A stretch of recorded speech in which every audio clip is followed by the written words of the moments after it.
क्या ये सोचकर कभी हैरानी होती है कि आज सुबह जिस गैस स्टोव पर चाय बनी है, वो गैस शायद किसी फैक्ट्री में जाकर एक प्लास्टिक की कुर्सी या पानी की बोतल बनने वाली थी? हाँ, बिल्कुल। और ये बात सुनने में जितनी अजीब लगती है, मतलब असल में उतनी ही सच है ना? मतलब रातों रात कुछ ऐसा हुआ कि उस गैस का रास्ता ही मोड़ दिया गया और उसे सीधे हमारी रसोई तक पहुंचा दिया गया? है। सही कहा। आमतौर पे जब हम वो नीली लौ देखते हैं, तो लगता है कि सब कुछ नॉर्मल है। हाँ, एक भरोसा होता है कि सब कुछ ठीक चल रहा है। बिल्कुल, एक भरोसा होता है कि सप्लाई चेन यूं ही बिना रुके चलती रहेगी। लेकिन आज हमारे पास जो स्रोत, सामग्री और रिसर्च है, वो एक बहुत ही दिलचस्प और सच कहूं तो थोड़ी सी डरावनी कहानी बयां कर रही है। डरावनी तो है, और आज के इस डीप डाइव में हमारा मिशन भी यही है। हम सरकार के एक बेहद अचानक और बहुत बड़े फैसले को डिकोड करने वाले हैं। और वो फैसला है एसेंशियल कमोडिटीज एक्ट 1955 का लागू होना। बिल्कुल। हम ही समझेंगे भी मिडिल ईस्ट में जो भू राजनीतिक तनाव चल रहा है, मतलब जो जियोपॉलिटिकल क्राइसिस है, वो सीधे हमारे गैस स्टोव से कैसे जुड़ गया है। और मैं यहाँ एक बात साफ कर दूं कि इसे सिर्फ एक आम सरकारी आदेश समझना बहुत बड़ी भूल होगी। अच्छा। हाँ, जब हम इन डॉक्यूमेंट्स और हालिया ग्लोबल घटनाक्रमों को एक साथ रखकर देखते हैं ना, तो ये किसी थ्रिलर फिल्म की तरह लगता है। सच में थ्रिलर से कम नहीं है ये। ये ग्लोबल सप्लाई चेन के पूरी तरह से चरमरा जाने की स्थिति में उठाया गया एक बहुत ही आक्रामक डिफेंसिव मूव है। आसान शब्दों में कहें तो? आसान शब्दों में कहें तो ये एक आर्थिक ढाल है, जिसे एक ऐसे अदृश्य हमले को रोकने के लिए उठाया गया है जो सीधे आम इंसान की रसोई को अपना निशाना बना रहा था। ठीक है, तो इसे थोड़ा खोल कर समझते हैं, क्योंकि पहली नजर में ये बात गले नहीं उतरती। हाँ, जाहिर है। मतलब मिडिल ईस्ट में मिसाइलें चल रही हैं और यहाँ भारत में 70 साल पुराना एक कानून लागू हो रहा है। कनेक्शन थोड़ा अजीब लगता है शुरू में। वही तो। हमारी रिसर्च स्पष्ट रूप से इशारा कर रही है कि इस पूरी स्थिति का जो ग्राउंड जीरो है, वो मिडिल ईस्ट का तनाव है। बिल्कुल। लेकिन हम तो अब दुनिया के कई अलग अलग हिस्सों से तेल और गैस खरीदते हैं ना? हाँ, खरीदते हैं। तो फिर मिडिल ईस्ट का ये तनाव हमारे लिए इतना बड़ा सिरदर्द क्यों बन गया? यहाँ जो बात सबसे हैरान करने वाली है, वो ये है कि हम चाहे कितनी भी नई जगहें खोज लें, दुनिया का भूगोल नहीं बदलता। भूगोल वाली बात तो है। मिडिल ईस्ट के तनाव ने ग्लोबल ऑयल और गैस सप्लाई पर जो दबाव डाला है, हाँ? उसका केंद्र एक बहुत ही संकरा समुद्री रास्ता है, जिसे स्ट्रेट ऑफ हॉर्मुज कहते हैं। स्ट्रेट ऑफ हॉर्मुज, ये नाम बार बार आता है न्यूज में। हाँ, और ये कोई आम रास्ता नहीं है। ये ओमान और ईरान के बीच सिर्फ 21 मील चौड़ा एक चोक पॉइंट है। सिर्फ 21 मील? ये तो बहुत ही कम है। बिल्कुल। और आप सोचिए, दुनिया का लगभग 20% तेल और भारी मात्रा में लिक्विफाइड नेचुरल गैस और एलपीजी इसी रास्ते से होकर गुजरती है। ओ बाप रे, मतलब ये एक ऐसी बोतल की गर्दन है जहां से पूरी दुनिया की एनर्जी की प्यास बुझती है। बिल्कुल सही एनालॉजी है ये। अगर इस गर्दन को जरा सा भी दबाया जाए तो पूरी दुनिया का दम घुटने लगेगा। एकदम सही। जब भी उस इलाके में युद्ध या तनाव होता है, तो सबसे पहले क्या होता है? समुद्री जहाजों पर हमले का खतरा बढ़ जाता है। हाँ, वो तो है।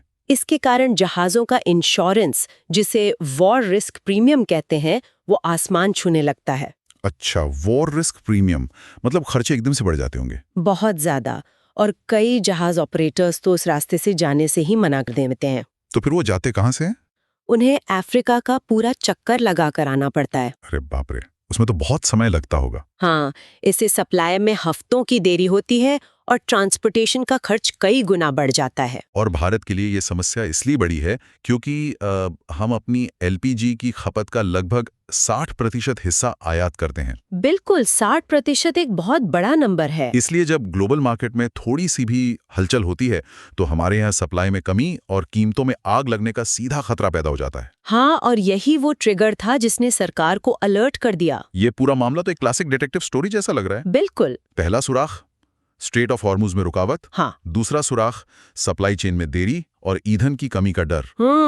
और जब ये संकट एक नेशनल सिक्योरिटी का मुद्दा बनने लगा तो सरकार ने अपना सबसे पुराना और अचूक हथियार निकाल लिया, एसेंशियल कमोडिटीज एक्ट 1955। एकदम सही कहा आपने। लेकिन मेरी उलझन ये है कि 21वीं सदी के इस ग्लोबल शिपिंग क्राइसिस से लड़ने के लिए 1955 का एक घरेलू कानून क्यों? ये सवाल बहुत लाजमी है। क्या ये एक तरह का इमरजेंसी ब्रेक है? में मार्केट डिमांड और सप्लाई के नियमों पर चलता है। हाँ, फ्री मार्केट।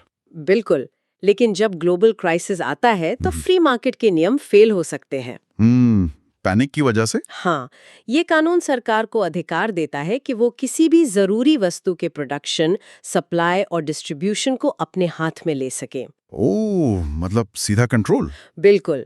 इस बार इसका इस्तेमाल विशेष रूप से एलपीजी और नेचुरल गैस को सुरक्षित करने के लिए किया गया है, ताकि 2024 के इस जियोपॉलिटिकल झटके को आम जनता तक पहुंचने से रोका जा सके। एकदम सही।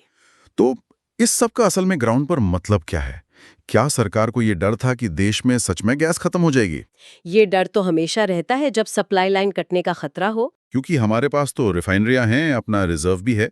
फिर इस कानून को इतनी जल्दी लागू करने की क्या नौबत आ गई? इसका सीधा सा जवाब है मानव मनोविज्ञान और मार्केट का लालच। लालच? हाँ। अच्छा, ब्लैक मार्केटिंग? हाँ, इस कानून के 3 मुख्य लक्ष्य होते हैं: कमी को रोकना, कीमतों को कंट्रोल करना और सबसे अहम, जमाखोरी को रोकना। बिल्कुल, जमाखोरी यानी होर्डिंग को रोकना।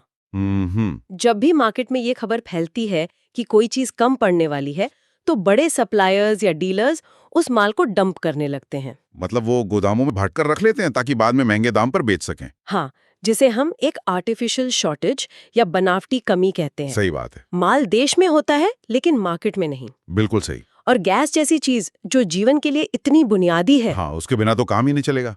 उसमें अगर पैनिक बाइंग शुरू हो जाए तो स्थिति आउट ऑफ कंट्रोल हो सकती है। लोग जरूरत से ज्यादा सिलेंडर बुक करने लगेंगे। अरे हाँ, लोग डर के मारे एक्स्ट्रा सिलेंडर घर में रखने लगते हैं। बिल्कुल।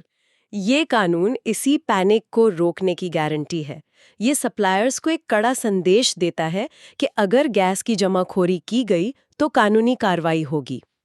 लेकिन यहाँ आकर बात वाकई बहुत दिलचस्प हो जाती है। वो कैसे? क्योंकि हमारी स्रोत सामग्री ये बता रही है कि सरकार ने सिर्फ एक कानूनी नोटिस जारी करके अपना काम खत्म नहीं किया है। हाँ, ये तो सिर्फ शुरुआत थी। इसके पीछे एक बहुत ही तगड़ा केमिकल शिफ्ट या तकनीकी बदलाव चल रहा है। बिल्कुल, और ये हिस्सा बहुत कम लोग जानते हैं। और ये बदलाव सीधे रिफाइनरियों के अंदर हो रहा है। हाँ। रिफाइनरियों को डायरेक्ट ऑर्डर दिया गया है कि प्रोपेन और ब्यूटेन जैसे हाइड्रोकार्बन स्ट्रीम्स को डाइवर्ट किया जाए। अब जो लोग इस तकनीकी हिस्से को समझना चाहते हैं, उनके लिए सवाल यह है कि ये डाइवर्जन आखिर काम कैसे करता है। क्या ये सिर्फ एक स्विच दबाने जैसा है? नहीं, ये सिर्फ एक स्विच दबाने जैसा बिल्कुल नहीं है। अच्छा, ना पड़ता है। वो कैसे होता है? थोड़ा आसान भाषा में समझाइए। अगर हम इसे थोड़ा गहराई से समझें, जब रिफाइनरी में कच्चा तेल यानी क्रूड ऑयल उबाला जाता है तो उसमें से अलग अलग गैसें और तरल पदार्थ निकलते हैं। ठीक है। प्रोपेन और ब्यूटेन हल्की गैसें हैं।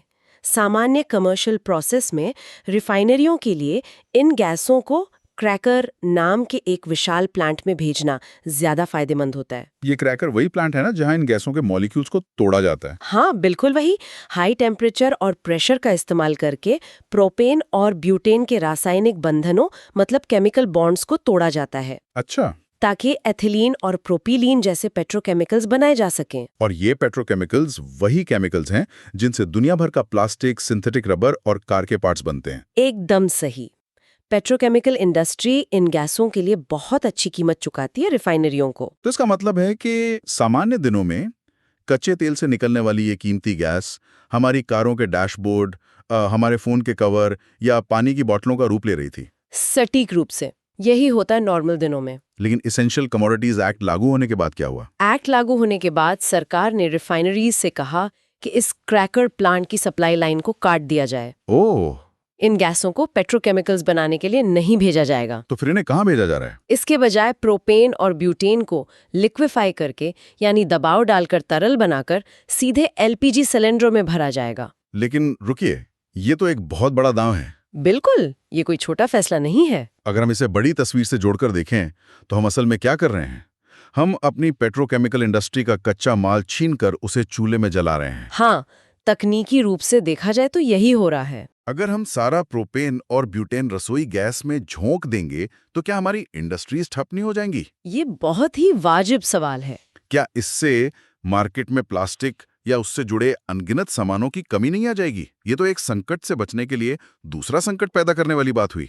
इससे एक बहुत अहम सवाल खड़ा होता है और यही अर्थशास्त्र की सबसे बड़ी पहेली है, जिसे हम ट्रेड ऑफ कहते हैं। बिल्कुल, ट्रेड ऑफ।